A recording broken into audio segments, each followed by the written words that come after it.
Hi guys, yun yung lahat sa YouTube and TikTok. My name is NFKB. Like to subscribe if new to the channel. And let's go everybody! So ngayon guys, nandito tayo ngayon sa Batangas.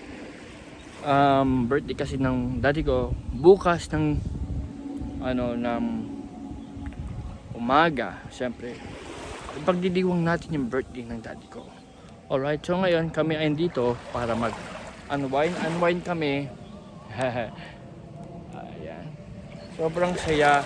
Kasi hindi po kami nakapagplano mag-beach for all of these years kasi pupunta kami sa Pangasinan. Dati guys na simula pa ng pandemya, marami ng happenings in our lives. So syempre hindi kami nakapag-unwind. Pumunta kami sa Ningayen Beach. Alright? Napanood yung video ko na yun. Sobrang